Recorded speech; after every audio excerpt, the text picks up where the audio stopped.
Assalamualaikum warahmatullahi wabarakatuh. Bismillahirrahmanirrahim. Para pelajar dan para pecinta ilmu biologi, alhamdulillah kita bertemu kembali dan kita tetap membicarakan ilmu biologi. Dan pada pertemuan kita yang sangat membahagiakan kali ini akan membicarakan tentang klasifikasi makhluk hidup. Para pelajar dan para pecinta ilmu biologi, klasifikasi makhluk hidup itu dipelajari dalam salah satu cabang ilmu biologi, yaitu taksonomi. Nah, pada kesempatan kali ini kita akan mempelajari berbagai hal tentang klasifikasi atau pengelompokan makhluk hidup.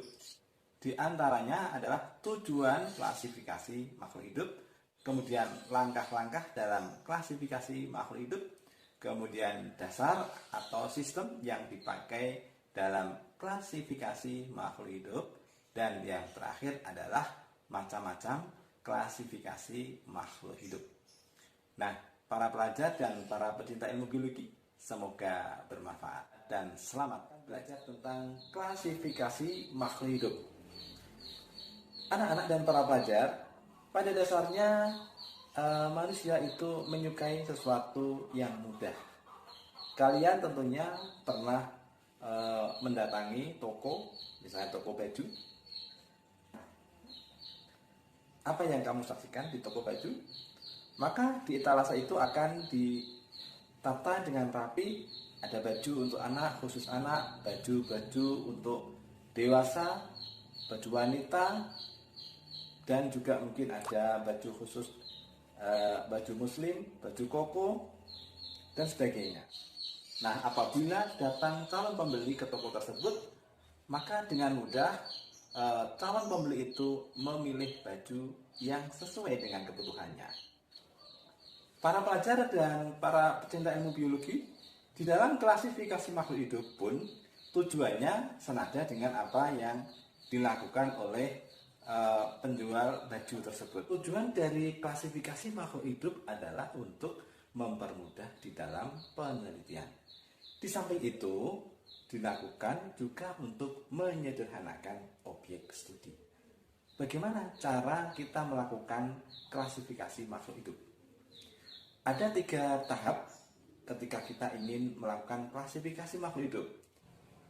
Yang pertama adalah identifikasi, yaitu dengan cara mencari persamaan-persamaan dan perbedaan-perbedaan yang dimiliki oleh makhluk hidup tersebut. Kemudian yang kedua, pengelompokan atau istilahnya adalah grouping. Langkah ini dilakukan dengan cara mengelompokkan organisme-organisme atau makhluk hidup tersebut berdasarkan banyak sedikitnya persamaan dan perbedaan. Kemudian yang ketiga adalah nomenklatur atau pemberian nama dari kelompok yang sudah kita buat. Sebagai contoh, misalnya kita menemukan ada beberapa hewan, misalnya gajah, kemudian jerapah, zebra, burung unta, kemudian bebek, ayam, dan juga kuda nil. Nah, langkah yang pertama ketika kita akan melakukan klasifikasi makhluk hidup yaitu mengidentifikasi atau mencari ciri-ciri dari organisme yang akan kita klasifikasikan. Dalam hal ini gajah, kuda nil, zebra, dan jerapah itu memiliki kaki 4 atau berkaki 4. Sedangkan burung unta, kemudian bebek, dan ayam itu memiliki kaki 2. Sehingga kita kelompokkan, yang berkaki 4 tadi kita kelompokkan, dan juga hewan-hewan yang berkaki 2 kita kelompokkan sendiri. Nah, ini langkah yang kedua. Kemudian langkah yang ketiga yaitu memberikan nama. Gajah, kuda nil, zebra, dan jerapah kita beri nama sesuai dengan ciri yang paling menonjol, yaitu hewan berkaki 4. Sedangkan ayam, kemudian burung unta, dan bebek kita beri nama hewan berkaki 2. Seperti itu caranya. Selanjutnya kita akan mempelajari sistem-sistem yang digunakan di dalam klasifikasi makhluk hidup. Ada 3 sistem. Yang pertama adalah sistem artifisial atau sistem buatan. Kemudian yang kedua adalah sistem natural atau alamiah. Dan yang ketiga adalah sistem filogeni. Kita bahas yang pertama, yaitu sistem artifisial atau pengelompokan dengan menggunakan sistem buatan, yaitu pengelompokan makhluk hidup berdasarkan ciri-ciri morfologi, kemudian fisiologi, yang dalam pengelompokannya ini disesuaikan dengan kebutuhan manusia. Sebagai contoh, dikelompokkannya organisme itu hewan misalnya, jantan dan betina. Kemudian tanaman-tanaman ada yang dikelompokkan berdasarkan kegunaannya, sehingga ada tanaman sayur, tanaman buah, kemudian ada juga tanaman pohon. Demikian juga ada semak, kemudian ada pohon, ada gulma. Nah, ini semuanya adalah penggolongan berdasarkan artifisial atau buatan. Kemudian yang kedua yaitu klasifikasi berdasarkan natural atau alamiah, yaitu klasifikasi yang didasarkan dengan adanya persamaan-persamaan ciri-ciri yang dimiliki secara alamiah, sehingga terwujudlah takson-takson yang secara alami pula. Sebagai contoh, seperti yang sudah kita bicarakan tadi, yaitu hewan berkaki 4. Kemudian ada hewan berkaki 2. Kemudian pada tumbuhan misalnya, tumbuhan dikotil, tumbuhan monokotil, atau tumbuhan berkayu, tumbuhan berbiji, demikian seterusnya. Kemudian yang ketiga yaitu klasifikasi dengan sistem filogeni. Apa maksudnya adalah di sini klasifikasi yang berdasarkan dengan sistem alamiah, tetapi dikaitkan dengan evolusinya. Sebagai contoh, di dalam tumbuhan ada dikenal dengan tanaman dikotil dan monokotil. Menurut evolusinya, maka antara tanaman dikotil dan monokotil itu lebih modern tanaman dikotil, sehingga menurut sistem klasifikasi filogeni ini diurutkan tanaman monokotil, kemudian tanaman dikotil. Contoh yang lain yaitu pada hewan berdasarkan jumlah ruangan jantung, maka dimulai dari Pisces, kemudian amfibi, kemudian reptil, dilanjutkan dengan Aves, dan yang tertinggi adalah mamalia. Dalam hal ini Pisces itu merupakan organisme yang memiliki jantung paling sedikit ruangannya, yaitu 2, dan paling sempurna adalah pada mamalia, yaitu 4. Pada perkembangannya, klasifikasi makhluk hidup mengalami perkembangan. Pada mulanya, makhluk hidup dikelompokkan ke dalam 2 kingdom atau 2 kerajaan, yaitu kerajaan tumbuhan atau plantae dan kerajaan hewan atau animalia. Kingdom plantae memiliki ciri utama, yaitu yang pertama memiliki dinding sel, dan yang kedua organisme tersebut melakukan fotosintesis. Kemudian yang kedua, kingdom animalia memiliki ciri umum, sel tidak memiliki dinding sel, kemudian yang kedua tidak dapat melakukan fotosintesis, dan yang ketiga umumnya hewan dapat bergerak. Tokoh yang membagi makhluk hidup ke dalam 2 kingdom ini adalah Carolus Linnaeus.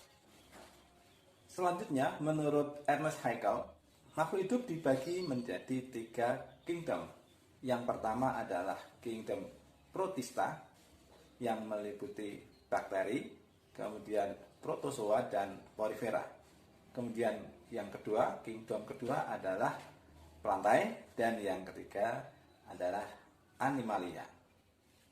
Ada tokoh lain yang membagi makhluk hidup ke dalam 3 kingdom, yaitu kingdom fungi, kemudian plantae dan animalia.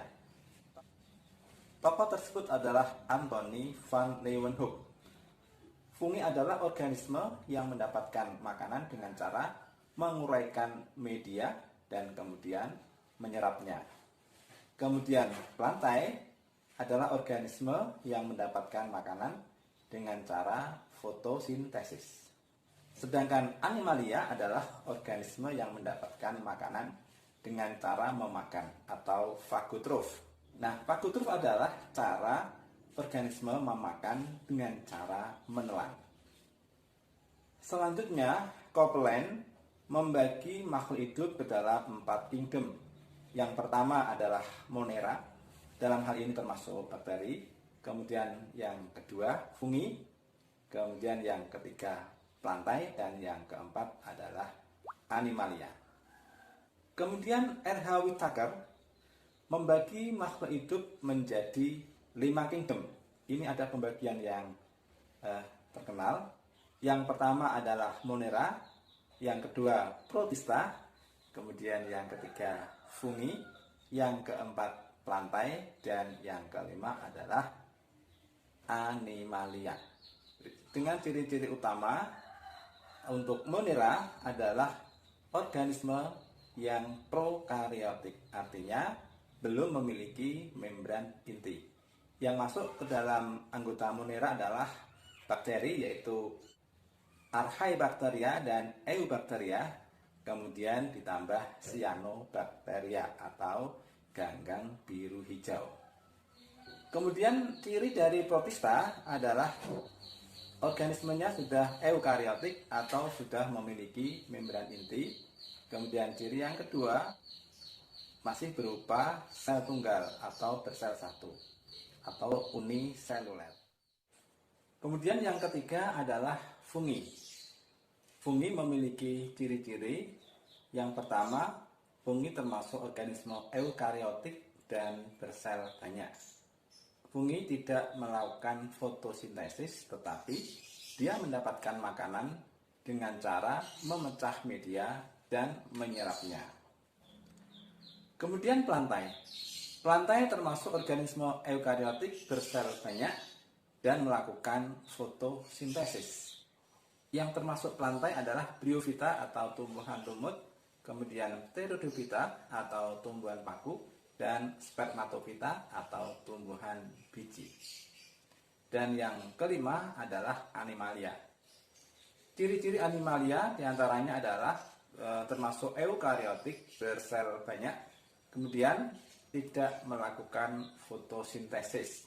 Jadi animalia bersifat heterotrof, yaitu untuk mendapatkan makanan dengan memanfaatkan organisme lain dan biasanya dengan cara menelan. Yang termasuk animalia diantaranya adalah Porifera, Coelenterata, kemudian Platyhelminthes, Nematelminthes, Annelida, Mollusca, dan Echinodermata, Chordata, dan juga Vertebrata. Demikian tadi pembelajaran kita tentang klasifikasi makhluk hidup. Semoga para pelajar dan para pecinta ilmu biologi dapat memahami dengan mudah, dapat mendapatkan ilmu yang bermanfaat tentang klasifikasi makhluk hidup ini. Selamat belajar dan semoga sukses. Assalamualaikum warahmatullahi wabarakatuh.